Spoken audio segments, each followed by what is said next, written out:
More families have now joined a statewide lawsuit accusing Florida's child welfare system of manipulating evidence, falsifying reports, or ignoring laws to keep biological relatives from getting custody of young family members in the state's care. For months, only our investigative reporter, Katie LeGrone, has shared the stories of these families, and tonight she's continuing her exclusive coverage. It's a system created to protect children and keep family units intact.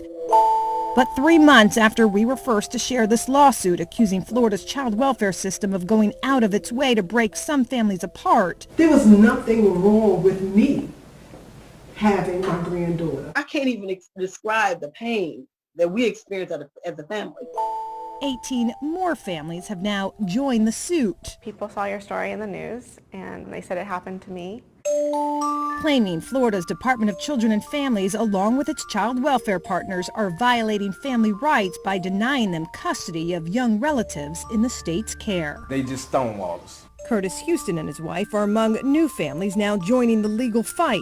We first met them back in July after they say they were never notified their grandchildren were in the state's care. Earlier this year, they were denied custody, a judge citing the children's bond with their foster mom. We've been through hell and back. According to the newly filed 45-page amended complaint, workers within the state's child welfare system failed to conduct diligent searches for biological relatives. They're also accused of fabricating evidence or manipulating facts to keep some biological family members away. And according to the suit, the system even serves as an internal diversion system, taking and keeping children from relatives so foster system-connected staff can take them. It's among the serious allegations being lodged against the state, which some families say also results in violating children's First Amendment rights by tearing them apart from siblings. They lost everything, and why continue to split them? This couple says it happened to their young nieces. When they don't have their parents, at least having a sibling would make that easier. The aunt and uncle say they didn't even know their baby niece had entered foster care in 2019 until child welfare workers contacted them to adopt her 8 months later. I aged out of foster care, so I understand the system.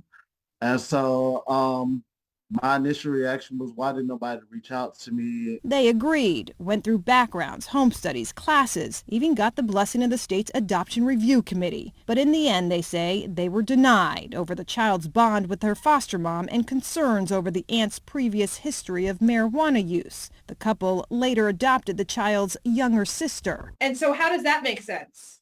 It doesn't. Studies show children do better growing up with their biological families and their siblings. In fact, the research is so strong, state and federal law mandate child welfare systems search for willing and able relatives before separating siblings or placing a child with a non-relative stranger. I think it's an incompetence in the system. Valentina Villalobos is among attorneys representing these families. She also used to work for the state's Guardian Ad Litem Program, which serve as legal advocates for children in state care. I would see us regularly choose foster parents over relatives, and the excuse would commonly be, oh, well, where was the relative at day one? You know, why didn't they step up? But when in hindsight, I think the truth is a lot of them didn't know. By law, cases involving child placement are confidential. In response to this latest complaint, a DCF spokesperson told us by email, the department works tirelessly on finding relative and non-relative caregiver placements for Florida children. Keeping families together is of the utmost importance, and in some cases, that is not possible. When that happens, the department works with our partners to make sure placements and services